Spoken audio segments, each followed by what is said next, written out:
What's up, everybody? Welcome to another episode of the A7E podcast. This is your host, Jiggadrin.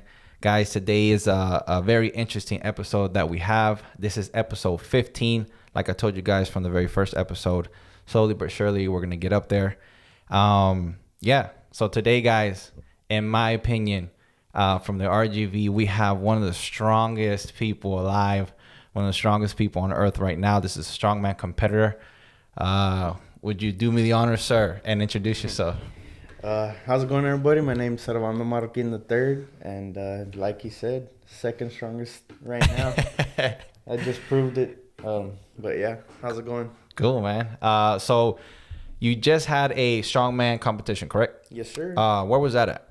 That one was in Columbus, Ohio. It was called. Oh, it was in Ohio? Yeah, the Arnold Classic. You know what? I don't know for what reason I thought it was gonna be. I thought it was like in San Antonio or Austin. Oh no. Ohio, Yeah, huh? this was the big one.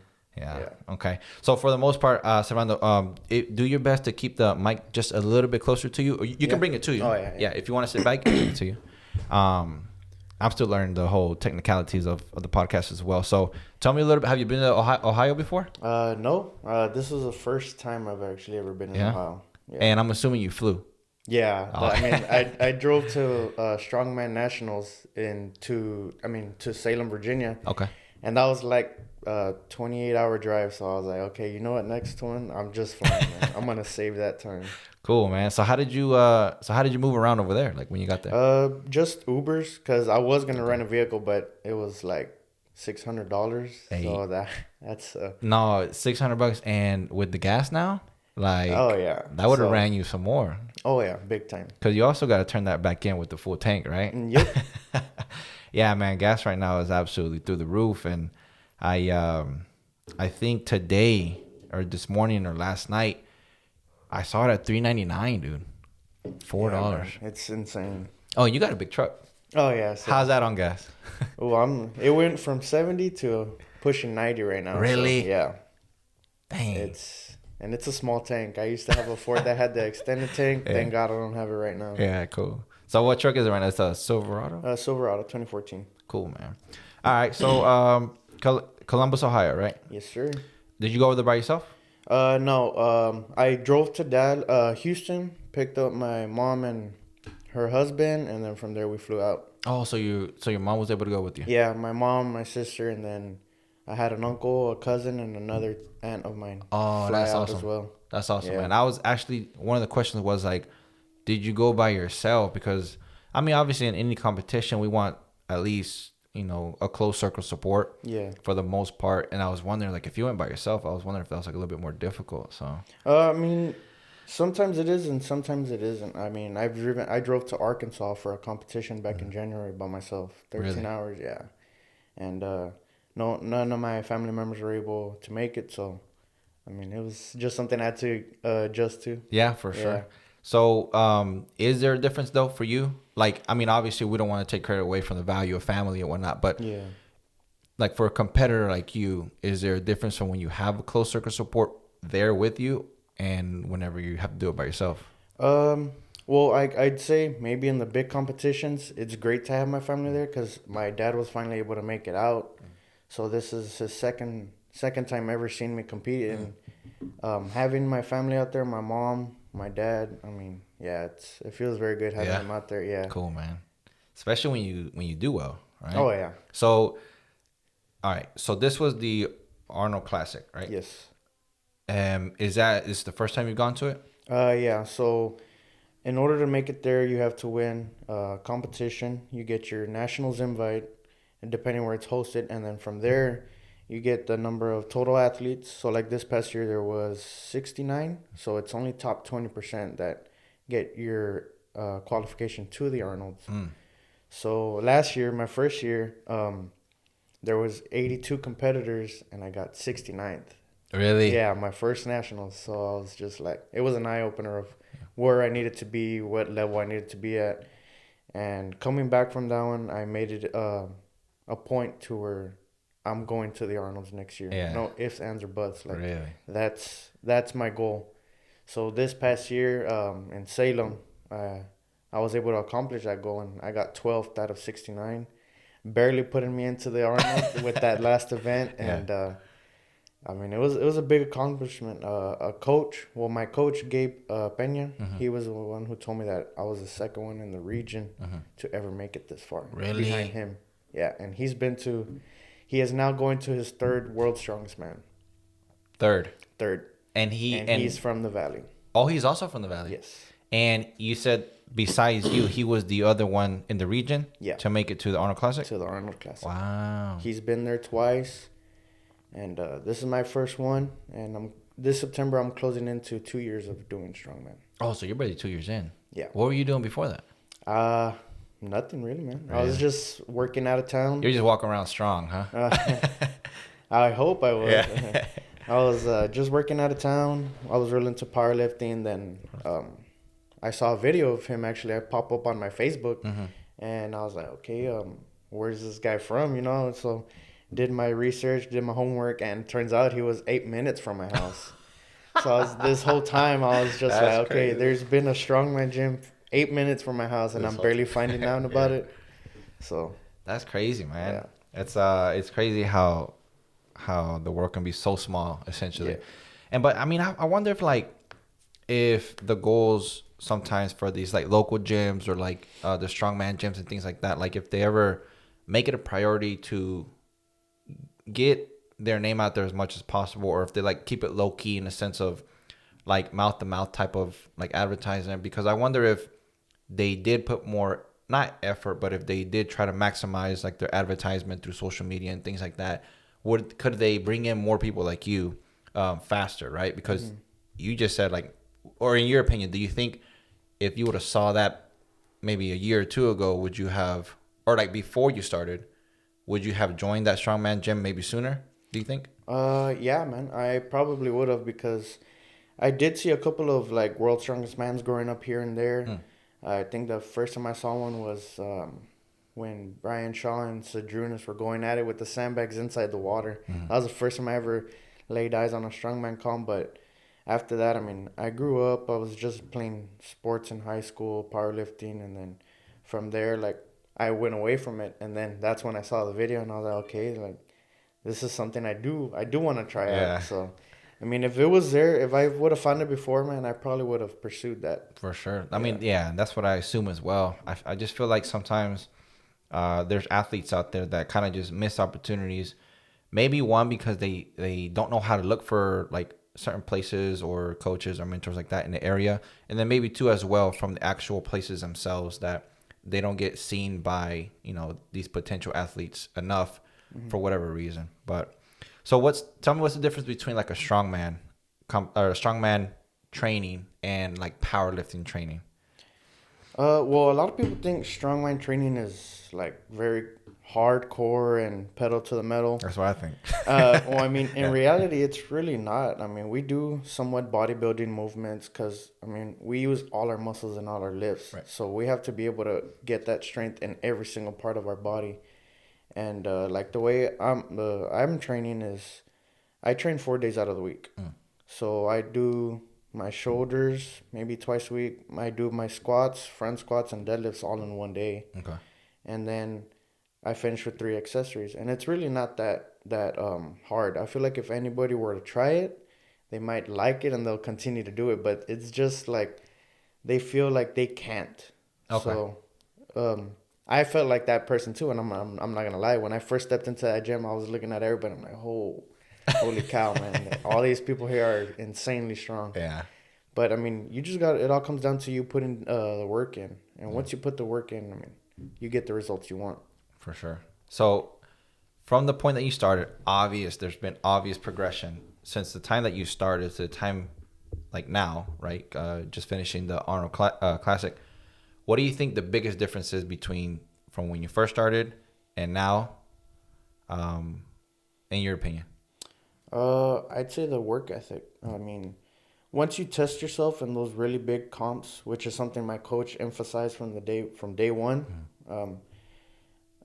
testing yourself in those big comps really just flip a switch into your training, because you see where you got to be at. And I'm the type of person where I do not want to go into a comp thinking I'm going to lose. Okay. I got that I've seen a video of Eddie Hall. Like, in his documentary. It's like, if you do a competition and you don't think you can win, why are you even there? That's true. So I always go with the mentality of, I better win this. Like, there's no ifs, ands, or buts. I have to win this. Mm-hmm. And there's been times where I lose, and it all comes down to that last event, and it just happened this weekend too, man. Really? So yeah, having that really just changes my training every time I come back. Okay. Yeah. So you're saying basically putting yourself in situations like big competitions that basically force you to realize where it is that you're at, and then maybe what you need to do to kind of get where you want to go, right? Yeah.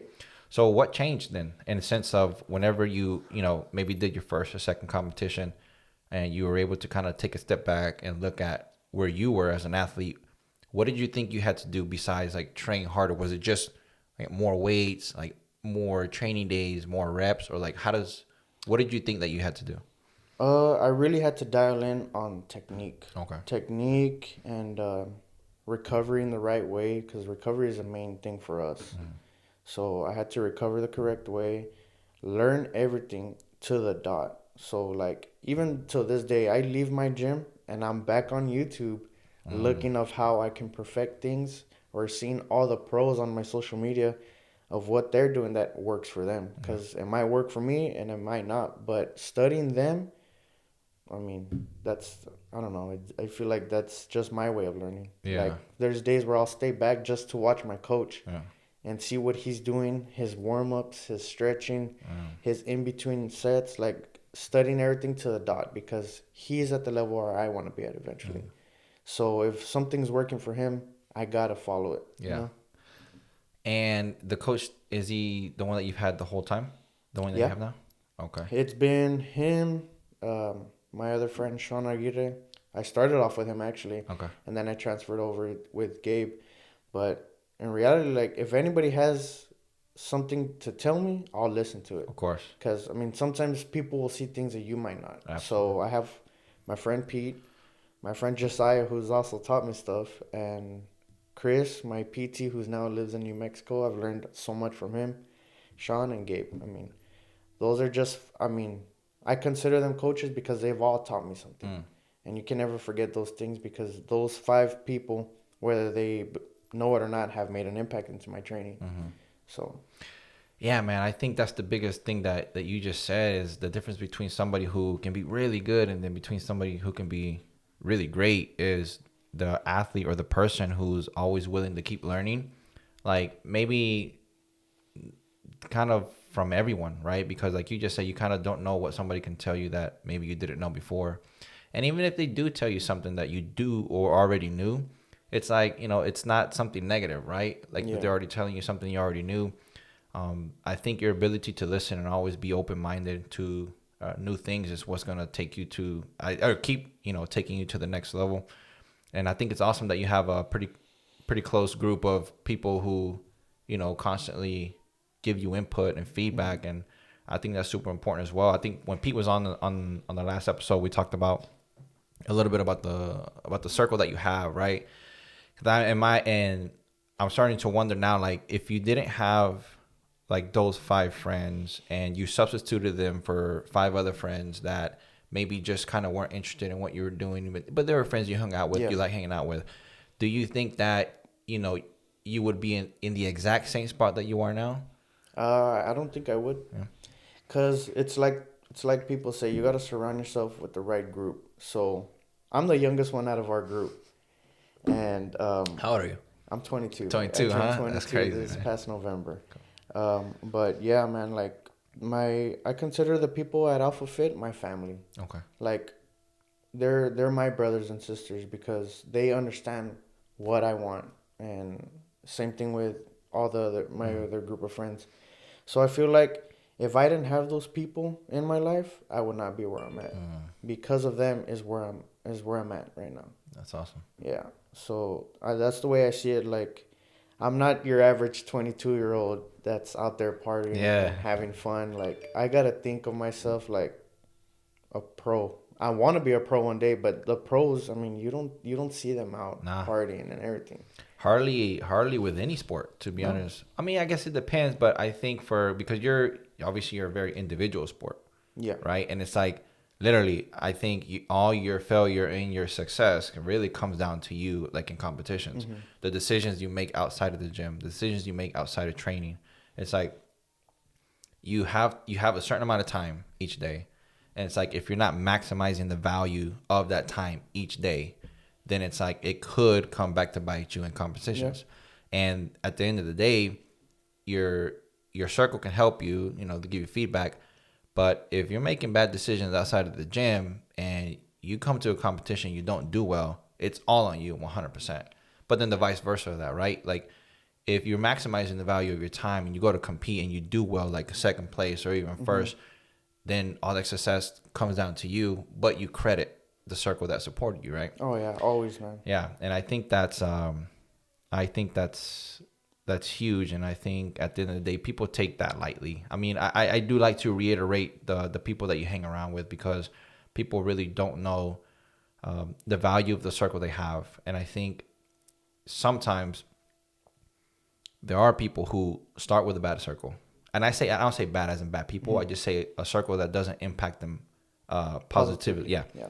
And there's people that do start with that circle, and there's people that change into a positive circle, and they do see dramatic changes. And I don't think it's a coincidence, basically. Yeah. I mean, I agree with it.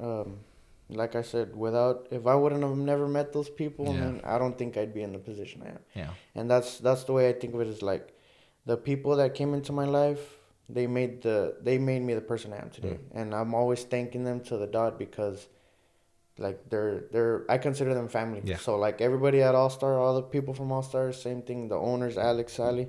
Without those people, dude, I can promise you I would not be where I'm at. That's cool, man. So I know you mentioned Alpha Fit. What is Alpha Fit and All Star Nutrition? Because I know you have a relationship, like a partnership with All Star, no? Yeah. So I recently just become the sponsored athlete by them. Okay. Yeah, and with Alpha Subs and All Star Nutrition. Oh, okay. So, and then Alpha Fit is just a strongman gym we train at. Right. Okay. So how do you like the partnership with All Star Nutrition? I mean, I can't complain, man. Yeah. It's like I said, they help me as much as they can, and I'm thankful for it. Yeah. Yeah. And All Star Nutrition is obviously a supplement store. Yes. Here in FAR, right? Yes, in FAR they have a location in FAR and in Harlingen. Okay. Yeah, I went to the first time to get some subs at All Star Nutrition. Man, probably had to be 4 years ago, and I've been to other stores, and I don't know why. Like I really, really, really like the vibe there at All Star Nutrition. The customer service. Yeah, I can agree with you 100%. That customer service is really good. I don't know, like it's like not too serious when you walk in. They're kind of laid back as well, and they're down to talk about anything else. They know their stuff.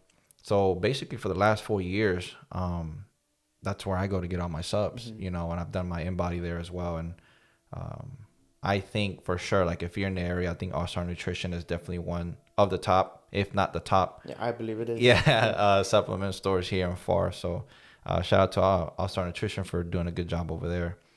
Yeah, man. And I was, whenever Pete introduced me to you in All Star Nutrition, right? Because I just met you, what was it, probably maybe 3 weeks ago? Maybe 3.5 weeks ago? Something like that. And I know that you mentioned that you were just, in the process of about to compete. So obviously I knew you were trying to take care of business. But whenever I was at the nutrition shop, and then he was like, hey, I got somebody I want to meet. And I saw you, and he said, Servando.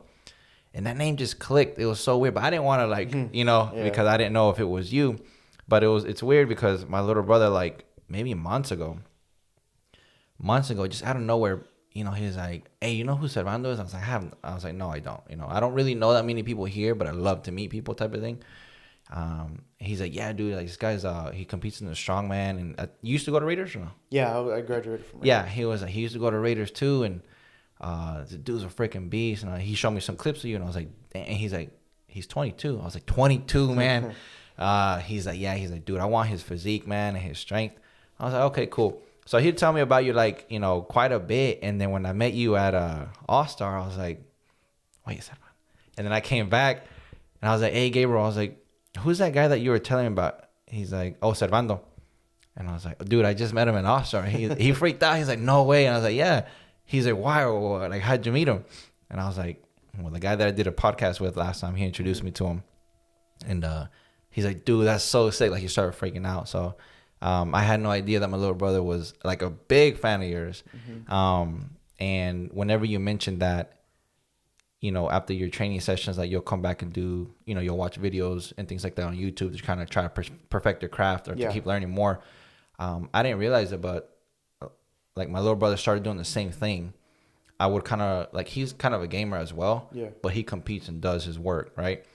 And he kind of started substituting some of that for, like, you know, watching YouTubes, and, you know, I think he watches Brian Shaw as well. So I think he's pretty popular. And he's like, yeah, man. And that's another way that the world is so small. It's like, my brother told me about you before Pete did, and it so happens to be that, you know, my brother's a big fan. So I thought that was pretty cool. Yeah. Well, I appreciate it, man. I mean, I don't know. I feel like not a lot of people know about the strongman world right now. Yeah. But I feel like as people like see it on social media more, the more they're gonna want to get involved. And we're always open to like new people. You know, I mean, I don't mind answering questions to anybody. I might not know everything, but I'll get you the answer that you're looking for. You know. Yeah. But I mean, if anybody's welcome to try it, I mean, we want them there. For sure. We want the sport to grow. For sure. Yeah, no. I think that's something that he take big interest to, because I started noticing. So he does shot put and discus, and he's a pretty big competitor in the area. Coincidentally, today they have, I guess, Tri-City at PSJA, so at 4:00. So I'm gonna go, but I think he's kind of keeps leaning towards like the strongman, you know, type of. He does, man. I hope he does. After that video you showed me of him throwing that, I was like, Jesus Christ. Yeah. So he's man, and it's cool. Like, and I get like a little bit, you know, excited talking about it, because like my little brother and my big brother, we have a great relationship. Like, right, like we're all best friends, but my little brother sometimes is like more on the quiet side, right? And just recently, like in his senior year, maybe because he's been doing well with shot put and discus, that he's kind of come out of his shell a little bit, right? He seems to be more excited about stuff. And then, you know, when I told him about you, I just feel like he kind of relates a little bit as well to you, because, you know, as small as it may seem, that you went to the same school that he went to. I mean, if you graduated, what year did you graduate? I graduated 18. 18. I think you might have been a freshman or slightly under that. So it's possible that you guys were, you know, in the same school, and for you to have gone to a school that he's about to graduate from and competing in, like, he just seems more pumped about that, right? Yeah. And it's basically exciting to see him come out of his shell. You know, he's talking about his future, and he's considering like throwing at college if he can compete well, and then he's leaning more into the strongman. So yeah, man, I think this is so basically, essentially, like, you might just be competing, you know, for you might be just taking care of business, but at the end of the day, like, you don't know who it is that you're impacting, like, positively. And in this case, it so happens to be, you know, my little brother. So I think it's pretty cool. That is, man. I mean, if we can impact people, I mean, that's great. I'm not an influencer. No, yeah. I mean, you know, I'm not one of those people. But I'll tell you something, though. I mean, a lot of people say that, right? A lot of people say I'm not an influencer. But statistically, in the span of your life, you'll have influenced a lot of people, like, whether you like it or not. Like, influencing essentially doesn't even sometimes comes without intention, right? You don't even intend to influence people, but your behaviors, the way you live your life, the way you speak, the things you say, if someone is listening and watching, you will influence. So although you don't consider yourself an influencer, trust me, you have influenced people for sure. Well, I mean, I hope I have, but I'm saying influencer as in, like, I'm not just your typical gym goer, you know? Like, people will say, like, oh, follow this fitness page. Well, my personal page is my fitness page, because I'm trying to make a living out of this, you know? So there's no two separate accounts you're going to see on me. It's all just one, because I'm trying to make this my living, you know? I'm trying to make this my life.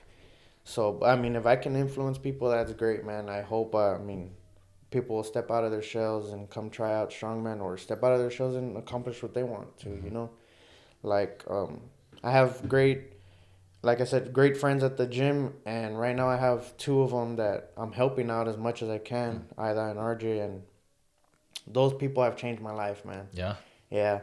Like, they see me as a coach, and it's weird because, I mean, I feel like I'm still learning as well, but if I can influence them, I mean, sky's the limit. For sure. I wanted to kind of touch or continue off from what you mentioned about like you don't have two separate accounts. You know, you have one. Basically, the account that you have is you, and that's everything that you do. And I think that subconsciously what you're doing is, and no, actually probably consciously as well, but the biggest part of what you're doing is you're making that your identity, right?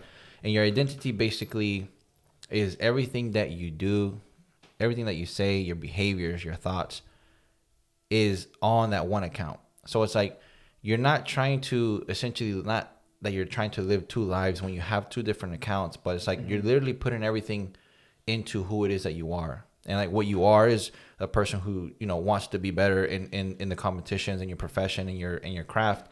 And that is your life. And I think sometimes, and I've done it as well, I'm gonna be honest with you. Sometimes people have an identity crisis. Like I never knew what that meant until like I got older. And it's like people will say, oh, I'm having an identity crisis. Like I don't know this and that. And it's like, it's true. And it really does happen. It's like people want to be something. People want to be someone specific, but for whatever reason in their life, they're struggling to be that. It could be like the opinions of others. It could be that they're scared to branch out into basically unknown territories to discover themselves. But like, I think some people have this person that they want to be, and there's something that's holding them back. So they end up being something else, right? And when they end up being something else that they know it's not what they want to be, I think that's where the identity crisis comes from. So I think basically what I'm trying to say, you at 22, right? Yeah. You're pretty convinced like this is what you want to do, right? Yeah. And I think I don't think you know how good you have it, basically. Because you're living a life that you want to have basically for as long as you can up until this point, right? Because you never know. You might discover or explore new things that maybe might pique your interest and you might end up chasing. But right now, your life that you live is who you are, and that's your identity. And you seem to love it. And I think that's the biggest part when it comes to someone's journey, right? Because people are doing things that they don't love. And I think whenever people realize how like unsatisfied they are or unhappy they are because of the position that they're in, and in the back of their mind, it's like, this is not who I want to be. I want to be something else, right? Yeah.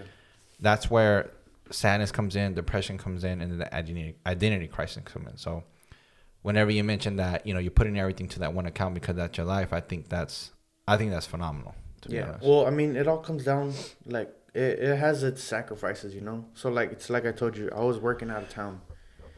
And when I found this out, I was still working out of town. My first nationals, I was working in Virginia, and it was in Alabama. So I drove back. I got my butt kicked. You were working? Yeah. Where were you working? I built substations. Okay. So I'm somewhat of an electrician, industrial. So when I realized that I was not where I'm supposed to be, it changed everything. So a lot of people might not know this, but leading up to this nationals, I quit my job out there. I put everything on hold because this is what I wanted to do. So sometimes it all comes down to sacrifices you're willing to make. Like, I cut my pay into a third working here in the Valley. Okay. I did struggle, I'm not gonna lie. I struggled making payments. I had my Ford. Yeah. I downgraded into a Chevy 2014. I had a 2019. Okay. Just so I can make this work. So I made a sacrifice of putting everything on hold, downgrading everything that I had, selling things that I've worked hard for, just so I can make this work. So, I mean, and look what happens. I mean, I put everything on hold. I put my main focus onto this, and I was able to make it to where I wanted to make it. So it all just comes down to what you're willing to sacrifice to make it to where you want to be. Yeah. And right now I'm going back up to work because I need to make my money again. Of course, yeah. Of course. Yeah. Correct. But that's actually my eating alarm, right? So I have one of those too. Oh, do you? Yeah. Okay, yeah. Okay, so now you're gonna go back into work, which was your industrial electrician. Yes. So right now I'm gonna be heading back down to Florida, but I mean, I want to be out there for 2 to 3 months and then come back home again and focus on hitting that podium at nationals and earning my pro card. But that's where I say where sometimes you got to risk it all to get where you want to be. Yeah. And when you had mentioned depression, I mean, it happens to all of us. I mean, I got depressed. I'm not gonna lie. Yeah. I suffered from it because, I mean, I wasn't getting the money that I wanted, and working extra hours just so I can have enough money. Because buying food for us is very expensive. Yeah, no, I bet. So like, I spend like maybe $300 a week on food. Really? Yeah, and I still have struggle hitting my calories, but that's where Pete would come in and be like, "Hey, I have a Sam's card. Don't waste so much." Okay. So you see, we're like having those people around me made everything a lot easier. Yeah. So that's where I'm always telling you, without those people, man, it's a big struggle. Yeah. So yeah, now I'm heading back out of town, save some money, come back again, and start from scratch. But Cool, man. sometimes it's putting everything on hold and then risking it all. For sure. So that's how I'm basically living everything right now. Yeah, man, I agree. And let me ask you this. So, first of all, what is on a daily? What is your calorie goal? 6,500. Six a day? Yeah. Wait. It's tough, man. How tall are you? I'm 5'10". I'm short. No, I'm 6 foot. So that's too. What? How much do you weigh, if you don't mind? Right now I'm weighing 226. 226. Yeah. Goodness gracious. And was your calorie goal the same leading up to competition? Yeah, man. It's always trying to stay the same because I have trouble gaining weight. 6,000 calories. So like I told that to my coach, and my coach was like, "That's not enough. You need to be at 8,000, 9,000." My oh man, I struggle getting to 65, and you want me to go up another 2,500? Like, come on, man. Hey, and the reason I'm laughing is because, I guess I don't know. I'm not an expert in like nutrition, things like that, but like I just set my goal at a regular 2,500, right? You know, Yeah, it's my breakfast. I guess that's why you're laughing. Yeah, that's exactly it. And it's like I struggle to basically get all my meals in, and I feel full most of the time. And 2,500 is not a lot. I know it's not a lot. So it's like, how are you eating 6,000? Like, It's how just big a lot are? of chewing and swallowing, man, to be honest. And then every night, I finish with a liter of chocolate milk. A liter of chocolate A milk? liter of chocolate milk every night. A liter of chocolate milk and 2 to 3 slices of cheesecake. I got that from my friend Nick. My friend Nick from San Antonio, from Heavy Metal. Him, Austin, and Rob, dude. Those are main guys that I also go to for, like, hey, give me some nutrition advice because it's working for you guys and I need the help too. It's insane though, man. Oh my gosh! So, are you doing 6,000 calories split up in a lot of meals, or you're like, boom, big meal, boom, big meal? Yeah, I try to get in 5 to 6 meals. So my breakfast is usually 5 to 6 tacos of harina. Yeah. Oh, really? Yeah, with eggs, potato, and chorizo. 5 so to 6 I got that from my coach too. So it's 5 to 6 in the morning. A protein shake, maybe an hour later with a Snickers. Snickers is my favorite candy bar. Yeah. And then I go into my ground beef, my bison, when I can get it, because the bison's like $13 a packet. So the ground sirloin, a lot of meat, man, and then chicken. You get tired of it? Yeah, Huh? I get very tired. I'm not gonna lie. It gets tiring just eating and eating and eating. It's like, Jesus. Man, but you're in really good shape though. Like, you look good. Like, it isn't like somebody who's eating 6,000 calories and like they don't look good. You know what I mean? So you mentioned that you usually have trouble gaining weight. Is that still true? Yeah. Okay. Like that's where my coach told me, and I told him like I'm still having trouble gaining weight. Like the heaviest I've been competing was 237. Mm-hmm. The guys that I compete with at nationals, the guys that I compete with at the Arnolds, they cut down from 260 pounds. Really? So they cut down to 231, and then the day after they're back at 250. That's crazy. Yeah. So this past weigh-in, I weighed in at 224.8, fully clothed. Really? Yeah. And I saw 2 of the other guys. They were just like drenched, like fatigued, tired. Dang, because they cut. Because they cut from 260. And it's like, all right. And you were cruising, huh? I'm looking at them fully clothed, weighing in like, y'all are having this much trouble.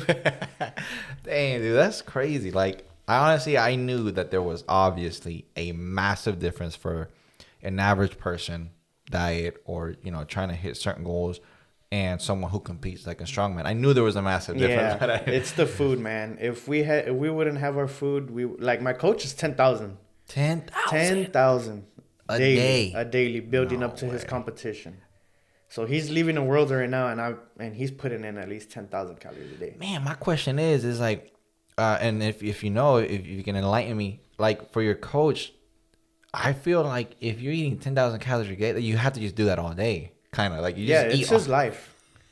Like I'm telling you, man. Like that's the thing with strongman is your life is eating, sleeping, and training. Wow.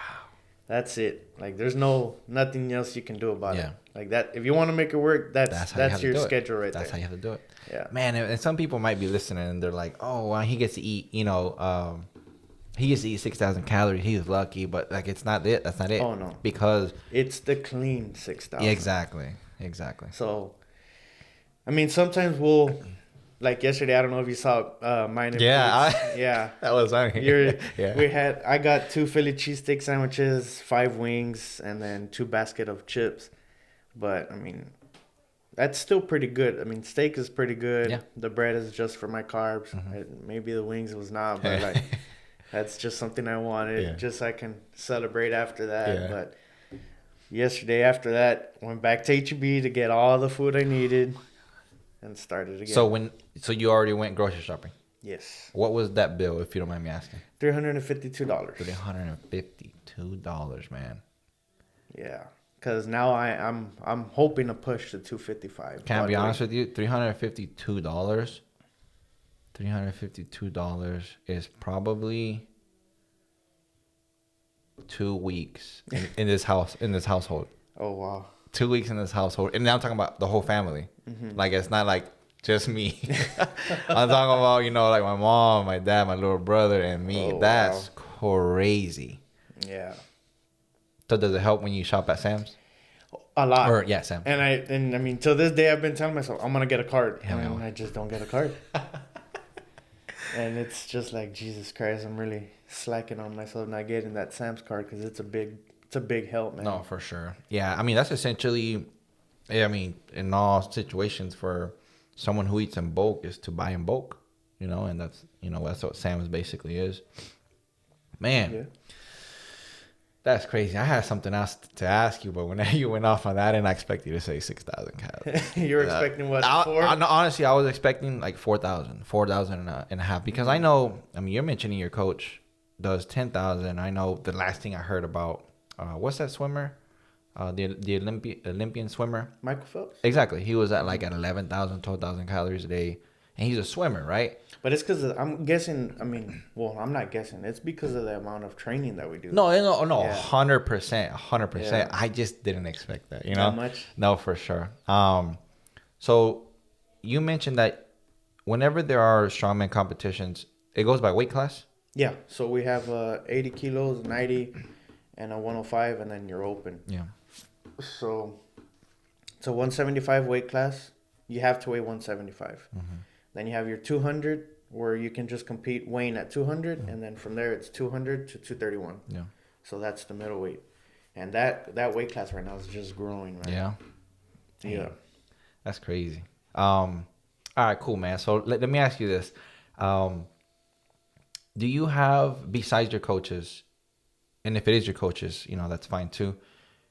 Do you have a mentor at the moment who basically helps you on the path that you're on right now? Besides coaching itself, like an actual mentor. I'd say just the people here at home, man. Yeah.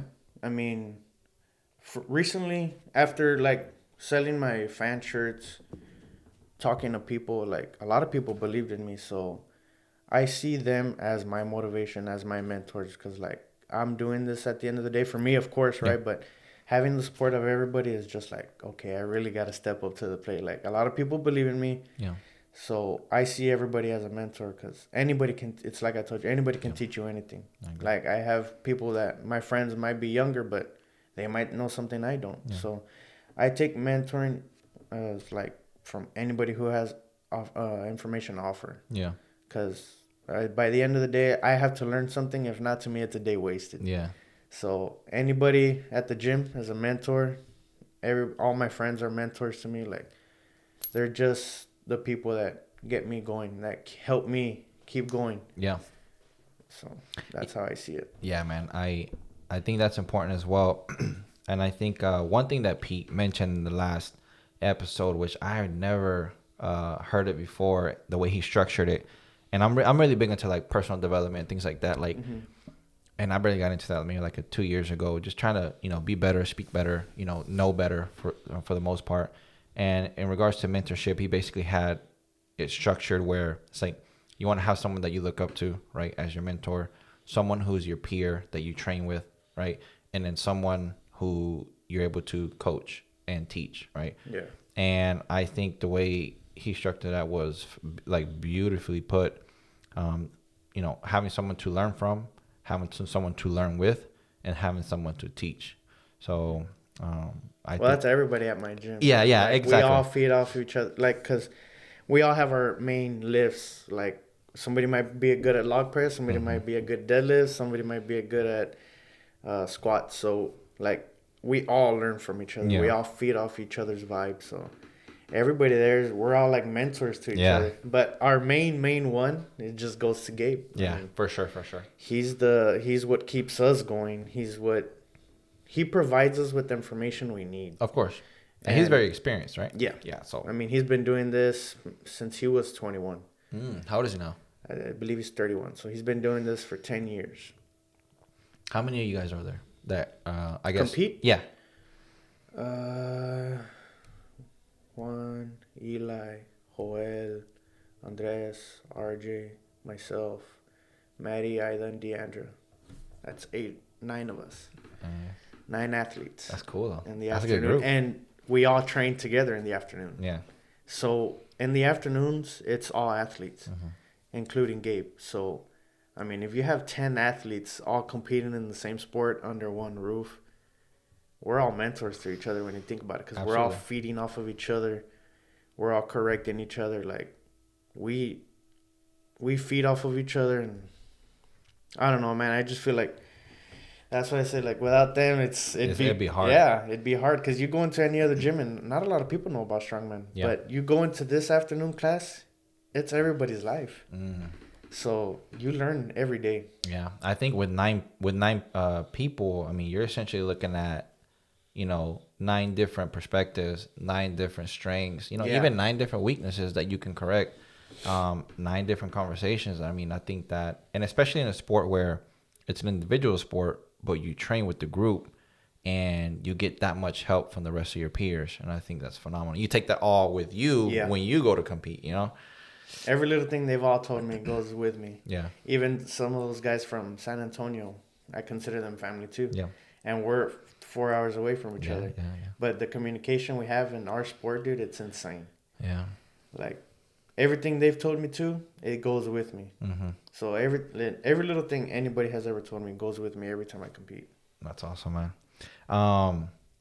So for you, like, what kind of mindset do you have when it comes, specifically mindset when it comes to competition, and even like on a regular life, right? Like in a regular daily life, do you have a certain mindset that you try to be consistent with? Because at the end of the day, we are human, and for the most part, our environment and the things that happen on the outside of us affect the way we think, affect the way we feel sometimes, right? Especially if we don't have like control or intentions to think consistently a certain way, the things that happen around us can affect us. Do you try to have a certain type of mindset when it comes to competing, when it comes to your regular life? Yeah, like my mindset going into every comp is I have to prove that I'm the best. Okay. And I believe that's every competitor that's there, like we're all training, putting our bodies through hell to be number one. Like, nobody ever wants to go into a comp and be like, you know what? Let me just go ahead and get second. I'll be okay with that. Like, no, if you don't get first, it'll destroy you. Yeah. It destroys me to the max, man. I have screenshots. I have videos saved to where I'm being announced as second place, and those are the most important videos and pictures of my life. That's awesome. My trophies that say second, they're my most important ones, because those are the ones that fuel me the most. Wow. So my first place, I have like maybe 3. I put those aside. I don't care about those. It's the second place ones that I like to hang to remind me that I wasn't the strongest that day. So right before I leave my house to go training, I look at them and be like, just remember that day, those 8 weeks that you put into training were not enough. Wow. So either you do better today, or you're gonna get another trophy that's the second place. That's my mentality. Hey, man, you know what? I've never heard it put that way, and that makes a lot of sense. A lot of people like to put up the first place trophies. I don't. And I mean, I don't see them as an accomplishment because I like that. they were good competitions. Like, I'm not taking away from anybody, Yeah. right? Everybody's super strong in this sport. Like, everybody's great, but it's those second place ones that kill me the most. So, like this past one, I was a point away. One of the events is what gave the guy to beat me 100%. Really? And it's on Barband. I have the video. I mean, I have the words, and I screenshotted those words where it says Marroquin placing ninth in this event is what gave Candido the path to first place. So that I screenshotted that. That is in my phone right now. Yeah. And that's gonna, every time I go into a comp and if I see that guy's face, Yeah. or if I see his name on that list, I'm gonna read that to myself because that's gonna fuel me. I'm gonna read to myself where it says Servando got second place. I'm gonna watch the video where they announce me, and now in second place, Yeah. Servando, and that's just gonna change me. Whoa, so you were really close to winning? Yeah, Wow. it all came down to that last event, What event was that? the stone off. Stone off. What can you... So Max Stone, head to head. So we all started at 265 pounds. There was 4 of us. One guy goes, and as soon as that stone lands, the next guy goes 30 seconds until the last man standing. So we went 265, 300, 325, 345, 365, and then at 375 is when I failed, and he got it, and he won. What did he win at? Or like... He got I wasn't able to load the 375. Okay. It fell. So I had it, and it fell. He got it. He won the whole competition. So that's where I'm telling you that second place, those second place trophies are my favorite ones. So for those that are listening and maybe not know what it is you said Stonewall, right? Stone off. Stone off. Max Stone. So what can you kind of describe like the movement of what that is? Because you mentioned 375. That's pounds. Yeah. Golly. So what's the movement? So for that? it's a 22-inch diameter stone, concrete ball, as most people describe it as, and it's on the floor. You got 30 seconds to pick it up off the ground and put it over a 4-foot bar. 4-foot bar. 30 seconds. 375 pounds, dude. Yep. That's crazy. And because yours fell, the other guy won. And he did it. I lost. What if he would have failed? Then we would have been into a tie, and we got to go into something else. Okay, so there are tiebreakers, like whenever you guys... Yeah, nobody can leave a competition tied. Okay, good. For first place, no. You have to keep going until one guy fails. Dang. So you were so close, that was our third day and our last event. So it was a 3-day competition. But yeah, man, those eat me, man. All that work that I put in just went down the drain. And some people might tell me, why aren't you happy? You got second. I'm not the type of person to be satisfied because I did not train 8 weeks. I did not suffer 8 weeks to go and get second. Yeah. So some people might be like, well, just be happier that you won and you made it this far. I was like, okay, I have a different mentality than you do. I agree. I appreciate you telling me to be happy with it, but I had a chance to win. Yeah. And I didn't do it. So you might be happy, but I'm not. Yeah. And I think why most people kind of feel that they can, or they suggest saying, hey, you should be happy, is because people don't understand what it takes. It's like, I can sit here and I messaged you as well saying congratulations and whatnot. But for regular people like us, like, we don't know what it takes or how it feels or the pain people go through to lift that heavy or to compete that hard or to want to win that much. It's like, because we can't do it and someone like you was able to do it good enough. That's why a lot of people kind of suggest like, hey, you should be happy. But with someone who's in there day in and day out and they know that they can do it and they just like were maybe a hair away from actually winning, it's like second place is hardly ever good enough, And so I completely agree with your mentality that you have. It's your mentality is never gonna be the same No, as it's not. anybody else's, like an average Joe's mentality. Maybe the same. Maybe you have a very similar mentality to the people you train with, but for supporters that kind of support you from wherever they are, man, it's never gonna be the same because we don't understand. We don't understand what it takes for you to go through or for you to compete at that level. You know. And that's what I'm telling you. Like being my age, like. I see my friends on social media having fun and this and that, and it's like I wanna have fun, but at the same time I want to be a professional in this sport. So I can't do what your average 22-year-old does. Yeah. Like I go home right after training. I'm in bed by 10 because I gotta eat and I gotta recover. Yeah. So sleeping is my recovering, and then I gotta wake up at 7 to eat. So like it's just sacrifices that I want to make, and people say, well, you don't have to do them. You're right, I don't have to, but I choose to. So, yeah. That's good, man. Well, you're on your way, though, right? Like, you feel pretty confident, like, in regards to the path that you're on, like, the way you do things? Yeah. 100%, man. And then having the support of everybody, I know. Solid. I'm on a good path. Man, that's awesome. Honestly, like, you don't hear that much. You don't hear that much from upcoming athletes. Well, it's because it can't just be me. Yeah. Like, I understand the sport is an individual sport, but... It's like I've told you, man. Without anybody in my corner, without the friends that I have, I would not be where I'm at. I hear you, man. So Servando just showed me 2 screenshots. One screenshot mentioning basically... Wait, was that like a news outlet? Yeah, that was barbend.com. Okay. Basically saying that it was the wheelbarrow competition that kind of gave the lead to the other guy to kind of win it at the end. And then Servando, he didn't say this before, and I don't know why he didn't say this, but...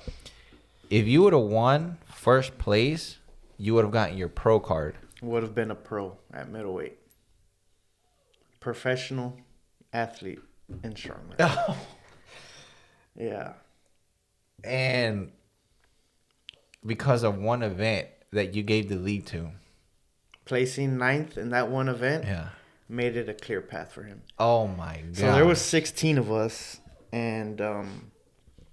it all goes by the point. So 16, last place gets 1, and then going down. Excuse me. So I got 9th. And I was in 5th after the deadlift. I went down to 8th. So day 2, that's when I had to make my moves, my comeback. And then we started off with the sandbag toss. I got 2nd. Next was the axle press ladder. So it was 275 clean and press, 295 clean and press. And then 325 clean and press. I tied for first on that event to put me into the finals. Okay. So if I wouldn't have got that 325, I wouldn't have made it to the finals. Wow. So that final push put me into the finals. And then next was the squat event, 565 for max reps. I got first in that event. But all because of that wheelbarrow on day 1 made it a lot harder for me to come back. That was day 1, second event. Damn. Dude, like, I didn't... See, now, like, I from the outside perspective, right, I'm like, okay, competition, you did well. If you would have got first place, amazing, right? But you're telling me you were that close to being a professional, getting your pro card. Yeah. Oh, so it's definitely doable. Oh, yeah, 100%. I've already set my mind to it. Good. At Nationals, I'm hitting top 3. I'm getting my pro card. And the Arnold Classic is mine next year. That's my plan. Sick. Is the Arnold Classic just once every year? Well, the Arnold Classic, the Columbus, Ohio, which is the biggest one, yeah, it's once a year. Okay. And is that usually around the same time? Yeah. Every year is the same because that's when the pros make it there as well. Damn. What is the Arnold Classic the only competition where you win first place and get your pro card? No. At Nationals, that's the weird thing. Like, at Nationals, top 3 get a pro card. Okay. But at the Arnold Classic, it's only first place. So that's what I'm saying. Like, second place means nothing to me. That's Nobody fair. remembers who comes in second. That is completely fair. Let me ask you this. What's the difference between, I guess, or what's the difference for when you get your pro card? Like, obviously you're professional, strongman. Does it become a different path? Does it become, yeah? So from there, you are no longer allowed to compete at local competitions unless it's a pro-am and you face other pros. Yeah. And that's when you compete for America's Strongest Man, then there's a chance you might make it to the Arnold Classic with the pros. Yeah. Or all the other Arnolds that are held in different continents. That's crazy. Yeah.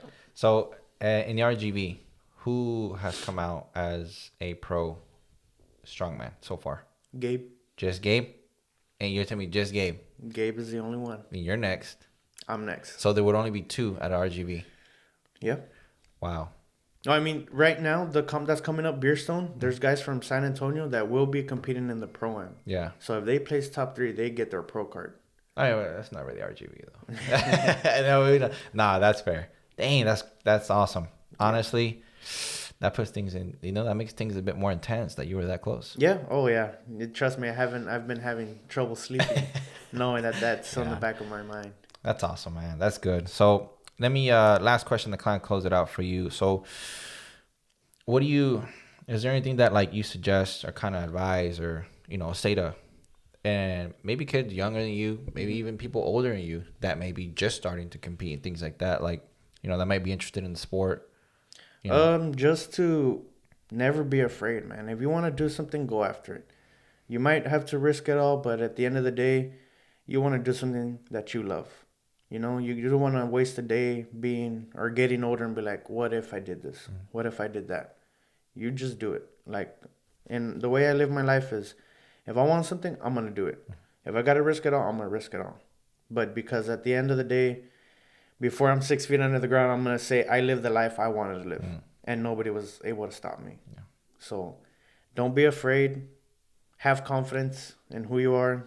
Not everybody's the same as you. You shine in your own way, But, I mean, I have trouble in confidence myself when I see all the other monsters that I compete with. But it's like my friend Rob and Gabe told me. I mean, you're not there to compete against anybody else. You're there to compete against yourself. Yeah, for sure. Like, your PRs are your PRs and they can't take it away from you. And at the end of the day, you're competing with the person that you see in the mirror. So if you can be the best you, that's a win already. For sure, man. Cool. Man, so you mentioned fan shirts earlier. You have fan shirts? I sold some before to fundraise for the Arnold. So anybody who bought one, I appreciate you guys. Yeah, for sure. You guys made this possible. And yeah. Good, man. So, and obviously you have a social media, right? You have an Instagram. Yeah, Servando_M23. Cool. It would have been pro if I won, but I didn't win. So. And I'll put that obviously in the video like I have been for the past couple episodes. But man, Servando, appreciate you coming out, man. I honestly messaged you and you were, you obviously were taking care of business. Then you messaged me once you were done and you were down to come out. And for me, like just being able to have people in here and talk to them about their story is like, that's what I'm trying to say is like, when I mention to people that, hey, come do a podcast episode with me, they're like, oh, well, what am I going to say? Like, that's not the point, right? The point is, like, let me get to know you a little bit better. And, like, the things that you say, people are going to relate to. Like, there's something about your story. There's something about what you're going through that someone's going to pick up. And it's like, people don't understand the value of the daily life that they live, even if it's a bad life or their struggles are going through or success that they're having. It's like at some point the things that you say is going to trigger something or give somebody perspective, right? So and I hope it does, man. I hope it does. But just I do encourage for people to stay humble, because when you make it to the top, if you forget about everybody who helped you, you're still a loser to me. I like that. Like, that's why I give so much credit to all my friends, my family, everybody at All Star, everybody at Alpha Fit. Because it's like I told you earlier, without anybody that was in my corner, I wouldn't be where I'm at right now. Good, man. So stay humble along the way. When you reach success, always remember your day ones who were there for you when you had nothing. Because those are the most important people in your life. For sure. I agree. Good. So, man, Servando, thank you for coming out, brother. Hopefully, sometime in the future when you keep competing and whatnot, and like to have you back out and just kind of see where you're on your path and see how close you are, or if you already got your pro card, man. I'd love to kind of hear that, that transition in your story. So yeah, for sure, man. We'll do. Good, guys. This is episode 15 of the A7E podcast. This is your host, Jiggadrin. Please, guys, don't forget to like and subscribe. These are stories that I love having, and I hope this is stories that you love hearing. And looking forward to the next one. Guys, thank you so much for listening. Until next time. Peace.